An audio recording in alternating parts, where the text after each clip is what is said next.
Hello friends, नमस्कार friends. आज हम हल करने वाले हैं एक्सरसाइज 6 के डी को। अब फ्रेंड्स आप लोग सोचिएगा कि यहाँ पर तो 4 का डी लिखा हुआ है। बिल्कुल फ्रेंड्स, 4 का डी लिखा हुआ है, लेकिन ये थोड़ा सा मिसप्रिंट किया गया है ना। ये फ्रेंड्स हम एक्सरसाइज 6 हल कर रहे हैं। इसमें देखेंगे फ्रेंड्स, तो कल हमने यहाँ पर 13 नंबर तक ना प्रश्न को सॉल्व करवा दिए थे। आज फ्रेंड्स हम यहाँ पर 14 नंबर से यहाँ पर सभी प्रश्न को हल करने वाले हैं। तो जो भी स्टूडेंट फ्रेंड्स यहाँ पर कल वाले वीडियो नहीं देखे हैं या फिर उससे पहले वाला, तो फ्रेंड्स जरूर से जाइए, प्लेलिस्ट हम इसका बना दिए हैं, उसमें सभी वीडियोज आपको चैप्टर वाइज मिल जाएगा है ना। सभी वीडियोज को देख लीजिए। तो चलिए देख लेते हैं यहाँ पर 14 नंबर प्रश्न में हमसे क्या बोला गया है। 14 में बोला गया ना कि मोहन लाल अपनी संपत्ति का 1/4 अपने पुत्र के लिए तथा 1/5 अपनी पुत्री के लिए तथा शेष अपनी पत्नी के लिए छोड़ देता है। यदि उसकी पत्नी का हिस्सा 33,000 रुपया है, तब मोहन लाल के पास कितनी संपत्ति थी। तो देखेंगे फ्रेंड्स, सबसे पहले ना यहाँ पर हम आपको एलसीएम मेथड के थ्रू इसको बताएंगे। 14 का पहला बोला क्या गया है, अपनी संपत्ति का 1/4 अपने पुत्र को ना, यहाँ पर लिख दीजिए पुत्र, फिर क्या थी पुत्री ना, फिर पत्नी। देखिए पुत्र को कितना दिया है अपनी संपत्ति का, अच्छा मोहनलाल अपनी संपत्ति का 1/4 अपने पुत्र को, 1/5 अपनी पत्नी को, अच्छा पुत्री को, सही है। अच्छा अब फिर शेष पत्नी को दे दिया। पत्नी को कितना दिया हमें नहीं पता है, तो यहाँ पर फ्रेंड्स बस इतना ध्यान रखिए ना, 1/4 1/5 है ना, तीन दोनों का पहले एलसीएम ले लीजिए, ठीक है, ताकि यहाँ पर संख्या कट जाए। तो 4 और 5 में फ्रेंड्स कुछ भी कॉमन नहीं है, तो एलसीएम ले लेते हैं 20, मान लेते हैं ना, जिससे कि उसकी पत्नी का हिस्सा इतना है ना, तो मोहनलाल के पास कितना संपत्ति नहीं पता है, तो 5 और 4 का एलसीएम 20 होता है। तो फ्रेंड्स हम मान लेंगे ना, लिख लेते हैं यहाँ पर 5 और 4 का एलसीएम 20, ताकि आपको यहाँ पर ध्यान में रहे। तो मान लेते हैं कि मोहनलाल के पास टोटल संपत्ति यहाँ पर 20 थी, ठीक है। तो 4 है फ्रेंड्स, तो यहाँ पर 20 से गुणा कर दीजिए सभी में, तो 4 पचे के 20। तो फ्रेंड्स पुत्र को कितना दिया 5 रुपया, फिर पुत्री को 5 और 20 कितना दिया 4 रुपया। अब बाकी शेष देखिए 20 रुपया में ना पुत्र को दे दिया 5 रुपया, ये फ्रेंड्स हम सर रुपया लिख देते हैं, 5 रुपया दे दिया इसको, 4 रुपया दे दिया पुत्री को। अब पत्नी को कितना दिया है, जो देखिए बोला गया है ना कि शेष जो बच ये फ्रेंड्स देखिए, तथा शेष अपनी पत्नी को, 5 रुपया पुत्र को, 4 रुपया पत्नी को, 20 रुपया में से फ्रेंड्स 5 4 9 रुपया पुत्र और पुत्री को दे दिया। तो यहाँ पर 20 में से 9 घटाइए, तो जो पत्नी को कितना मिला होगा 11 रुपया मिला ना। अब बोला क्या गया है, उसकी पत्नी का हिस्सा है 33,000, लेकिन हमें पत्नी का हिस्सा कितना आ रहा है 11 रुपया, तो 11 बराबर कितना हो जाएगा 33,000 का हो जाएगा ना। तो 1 बराबर कितना हो जाएगा, तो आप कहेंगे 33,000 बटा में 11, 11 से काट दीजिए 3, 11 या 33 और 3 जीरो है, तो 3,000 रुपया, 1 बराबर 3,000 रुपया। हमें निकालना क्या है कि मोहनलाल के पास कितनी संपत्ति थी, तो मोहनलाल के पास कितना था 20 यहाँ पर निकाले थे, तो यही 3,000 में फ्रेंड्स 20 से गुणा करना है। तो 3 दूनी के 6, 3 जीरो 1 जीरो, 1 2 3 4 जीरो, इकाई दहाई सैंका हज़ार 10,000। तो फ्रेंड्स मोहनलाल के पास कुल कितना संपत्ति था, आप कहेंगे 60,000। तो जस्ट इस प्रकार से फ्रेंड्स हमने बहुत ही आसान तरीके से 14 को पहला समझा दिए हैं। समझ गए फ्रेंड तो अच्छी बात है, नहीं समझ में आया है तो वीडियो को रिपीट करके जरूर से देख लीजिएगा। चलिए अगर फ्रेंड्स हम आपको एक्स वाला मेथड से बताते तो और थोड़ा सा लॉन्ग हो जाता, हमें यही बेटर लगा तो ये बता दिए हैं। अब चलते हैं दूसरे नंबर पर। देखेंगे फ्रेंड्स हम यहाँ पर ना इसका दूसरा नंबर प्रश्न बता रहे हैं। दूसरा में बोला गया ना कि 1/4 हिस्सा कीचड़ में है, 1/3 हिस्सा पानी में है और 10 फुट पानी के ऊपर है, तो बांस की लंबाई ज्ञात करना है, ठीक है। 1/4 हिस्सा कीचड़ में है ना, 1/3 हिस्सा यहाँ पर पानी में है, आप कहेंगे बिल्कुल सही। तो 4 और 3 का फ्रेंड से एलसीएम ले लीजिए, यहाँ फिर से लिख देते हैं 4 और 3 का एलसीएम, कुछ भी कॉमन नहीं है तो गुना कर देंगे तो 12 आ जाएगा, 12 से यहाँ गुना, 12 से यहाँ गुना, तो 4 तिया के 12, 3 3 चौके 12 4, तो 3 हिस्सा क्या था कीचड़ में, 4 हिस्सा था पानी में। यहाँ पर लिख देते हैं, रुकिए ये लिख देते हैं, ये था हमारा कीचड़ में और इतना हिस्सा था पानी में। तो 4 और 3 7 हो चुका है ना, टोटल एलसीएम कितना माने थे 12, तो 4 3 7, 12 में से 7 जाइए, तो जो 5 हिस्सा फ्रेंड्स यहाँ पर बच गया है ये क्या है पानी के ऊपर। आप कहेंगे जी बिल्कुल सही है। तो हमसे बांस की लंबाई पूछा गया था, यहाँ पर देख लीजिए, और 10 फुट फ्रेंड्स यहाँ पर पानी के ऊपर था, तो हमें तो पानी के ऊपर यहाँ पर 5 मिला है, यहाँ पर बोला गया है 10, तो 5 बराबर 10 के रख देंगे, तो 1 बराबर क्या आ जाएगा 10/5। लेकिन हमसे इसका नहीं पूछा गया, हमसे पूछा गया बांस की लंबाई, तो टोटल लंबाई कितना था, एलसीएम कितना निकाले थे सभी का 12, तो जस्ट 12 से गुना कर दीजिए, तो 5 दूनी के 10 और 12 दूनी के 24।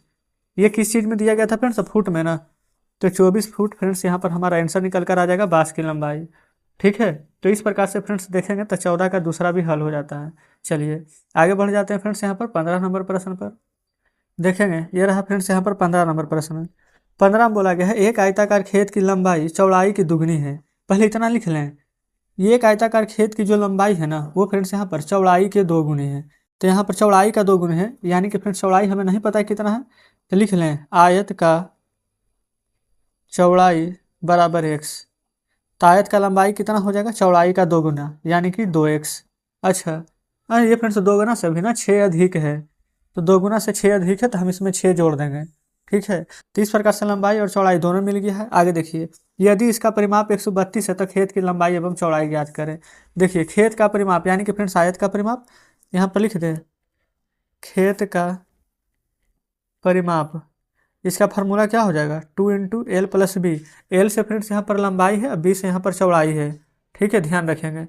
अब यहाँ पर परिमाप आपका दिया गया है 132, तो हम वही परिमाप के सामने लिख लेते हैं।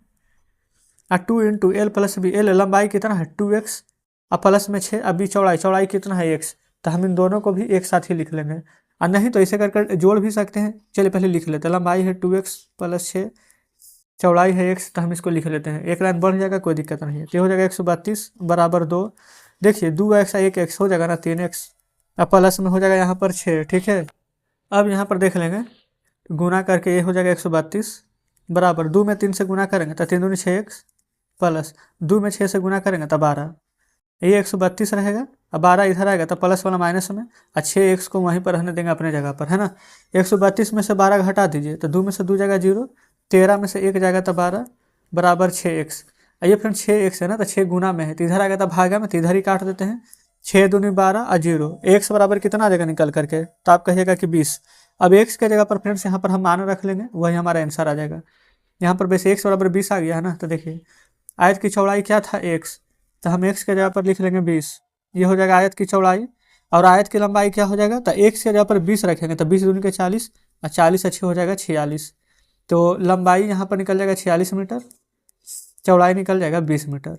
ये फ्रेंड्स ये वाला नहीं समझे तो देख लीजिए फिर से, 2x के जगह पर हमने रखे हैं 20 प्लस 6, तो 20 गुना 2 यहाँ पर 40 आएगा ना, 40 में 6 जोड़ेंगे तो 46 आ जाएगा। इस प्रकार से यहाँ पर लिख दिए हैं, है ना। तो जस्ट फ्रेंड्स हमारा 15 का पहला नंबर प्रश्न यहाँ पर सॉल्व हो गया है। उम्मीद करते हैं बढ़िया तरीके से समझे होंगे। चलिए दूसरा देखते हैं। दूसरा बोला गया है किसी त्रिभुज की 2 बराबर भुजाएं, इसकी तीसरी भुजा के तिगुने में 4-4 मीटर कम है। यदि इस त्रिभुज का परिमाप 55 मीटर है तो त्रिभुज का भुजा यहाँ पर ज्ञात करना है। कैसे निकालेंगे इसको फ्रेंड्स, जो समझिए। सबसे पहले यहाँ पर देखिएगा ना, तीसरी भुजा हमें नहीं पता है, ठीक है, तो तीसरी भुजा को x मानेंगे, और 2 बराबर भुजा है जिसमें कि 4 कम है, तो हम यहाँ पर -4 कर देंगे। कैसे, जो देखिएगा यहाँ पर फ्रेंड्स हल कर लेते हैं। कितना 15 का दूसरा था, 15 का दूसरा को लिख लेते हैं कि माना त्रिभुज की तीसरी भुजा ना, लिख लेते हैं यहाँ पर तीसरी भुजा x मीटर, ठीक है, तो हम यहाँ पर x लिख लेंगे, कोई दिक्कत नहीं है। अब इसके बाद में 2 बराबर भुजा ना था, लिखेंगे 2 बराबर भुजा। देखिए 2 बराबर भुजा में क्या बोला गया था कि 4 मीटर फ्रेंड्स यहाँ पर कम है, ठीक है, तो तीसरी भुजा से, तो तीसरा भुजा तो यहाँ पर x था, है ना। यहाँ पर फ्रेंड्स फिर से आप प्रश्न को एक बार पढ़ लीजिए। देखिए 2 बराबर भुजा, इसकी तीसरी भुजा के तिगुने से 4-4 यहाँ पर किस में मीटर में कम है, तो यहाँ पर तिगुना, तो x का तिगुना यानी कि 3x, 4 मीटर कम है तो हो जाएगा -4, ठीक है। मीटर है तो आप चाहें तो यहाँ पर मीटर लिख दीजिए, नहीं तो लास्ट में भी आंसर लिखते ना तो मीटर में ही निकालते, ठीक है। चलिए अब यहाँ पर क्या निकालेंगे, तो त्रिभुज का परिमाप 55 मीटर दिया गया है, तो भुजा यहाँ पर निकालना है। परिमाप ध्यान में रखेंगे फ्रेंड्स, 55 मीटर दिया गया है, ठीक है। चलिए लिख ही देते हैं, परिमाप 55 मीटर। अब फ्रेंड त्रिभुज का भुजा का योग क्या होता है, त्रिभुज का परिमाप बराबर होता है तीनों भुजाओं का योग होता है ना, तो एक भुजा x, ठीक है, और 2 भुजा है ना, तो एक भुजा देखिएगा 3x प्लस 3x -4, और 2 भुजा है तो 3x -4 भी 2 बार लिखेंगे, तीनों का योग कर दीजिए। त्रिभुज का परिमाप ही होता है तीनों का योग, तो x प्लस 3x -4 प्लस में 3x -4, अब परिमाप कितना है 55, तो बराबर कर देंगे 55 का। बस फ्रेंड्स यही समीकरण आपको यहाँ पर बनाना था। अगर इतना बन गया है तो समझिए प्रश्न यहाँ पर सॉल्व हो गया है, ठीक है। देखिए अब यहाँ पर क्या कर लेंगे, सभी को पूर्णांक से बाहर निकालिए, ये हो जाएगा x प्लस है ना, तो यहाँ पर 3x -4 प्लस 3x -4 बराबर 55। देखिए x 3x, तो 3 और 3 6x 7x -4 माइनस यहाँ पर प्लस हो जाएगा, लेकिन आप यहाँ पर प्लस नहीं भी लिखेंगे तो कोई दिक्कत नहीं है, क्योंकि फ्रेंड्स प्लस में 8 होगा, लेकिन दोनों जगह माइनस है तो माइनस का ही साइन आएगा, बराबर 55। 7x बराबर 55 -8 इधर आएगा ना तो ये प्लस में 8 हो जाएगा। आप कहेंगे जी बिल्कुल, x बराबर कितना आ जाएगा 55, 8 जोड़ दीजिए, 8 5 13 का 3 और 5 1 6 63, है ना। ये 7 इधर गुना में है तो इधर आएगा तो भागा में, तो 7 से कट जाएगा, 9 12 में 63, तो x का मान फ्रेंड्स हमारा यहाँ पर निकल गया है 9, है ना। अब त्रिभुज का यहाँ पर से भुजा निकाल दीजिए, देखेंगे त्रिभुज का फ्रेंड्स तीसरी भुजा जिसको कि हमने यहाँ पर x माना था, तो x माने थे ना त्रिभुज के तीसरी भुजा, तो x बराबर तो 9 आ गया है, तो ये फ्रेंड्स आंसर हमारा 9 आ जाएगा। ठीक है, और 2 बराबर भुजा देखिए 3x - 4, एक से जगह पर 9 रखेंगे -4, तो 9 के 27 -4, 27 में से 4 जाएगा तो 23 ना, तो 2 बराबर भुजा, तो एक फ्रेंड्स यहाँ पर 23 और दूसरा भी 23 आ जाएगा, तो आंसर 9 और 23 आ जाएगा। ठीक है, कोई दिक्कत है? आप कहिएगा कोई दिक्कत नहीं है। तो फ्रेंड्स इस प्रकार से यहाँ पर देखेंगे तो दूसरा नंबर प्रश्न भी यहाँ पर हमारा सॉल्व हो जाता है। क्लियर है? चलिए अब 16 नंबर पर आ जाते हैं ना। ये लास्ट प्रश्न है। बोला गया है कि एक थैली में जितने 1 रुपये वाले सिक्के हैं ठीक उतने ही 50 पैसे वाले भी हैं। यदि कुल सिक्कों का मूल्य 30 रुपया है तो थैली में प्रत्येक तरह के सिक्के की संख्या कितना होगा? तो फ्रेंड्स देखेंगे, सबसे पहले यहाँ पर जो बोला गया है ना वो समझिए। एक थैली में जितना 1 रुपये का सिक्का है ना उतना 50 पैसे वाला भी सिक्का होगा, यानी कि ये दोनों तो सेम है। ठीक है, यदि कुल सिक्का 30 रुपये का है तो थैली में प्रत्येक प्रकार के कितने सिक्के हैं? यहाँ पर फ्रेंड्स हम 16 नंबर प्रश्न को ना सॉल्व कर रहे हैं। देखिए यहाँ पर ना 1 रुपया वाला सिक्का की संख्या 50 पैसे वाला सिक्कों की संख्या यहाँ पर बराबर है, तो हम यहाँ पर सिक्कों की संख्या के हम x मान लें, लिख लेते हैं सिक्कों की संख्या, प्रत्येक प्रकार के सिक्कों की संख्या आप लिख दीजिएगा 1 रुपया है या फिर x लिख दीजिए। ठीक है, अब 1 रुपये का जो सिक्का है, ठीक है, वो फ्रेंड्स हम अगर प्रत्येक प्रकार के सिक्का को x मान लेंगे ना तो 1 रुपये का सिक्का को भी x मान लेंगे, अब 50 पैसा जो सिक्का है उसको भी हम x मान लेंगे। आप कहेंगे बिल्कुल सही है, क्योंकि ये दोनों बोला गया ना कि जितना 1 रुपये का सिक्का है उतना 50 पैसा का भी है, तो 1 रुपये का तो 1 लिखेंगे, लेकिन 50 पैसा को फ्रेंड्स हम यहाँ पर रुपया में बदलेंगे तो 100 से भगा देंगे तो 0 से 0 कट जाएगा, 5 एकम 5, 5 दूनी के 10, तो इसको हम 1/2 रुपया लिख सकते हैं। आप कहेंगे बिल्कुल, और दोनों मिला देंगे ना तो कुल सिक्का यहाँ पर 1 रुपया वाला सिक्का और 8 आना यानी कि 50 पैसा वाला सिक्का, दोनों मिला करके फ्रेंड्स यहाँ पर हमें 30 होना चाहिए।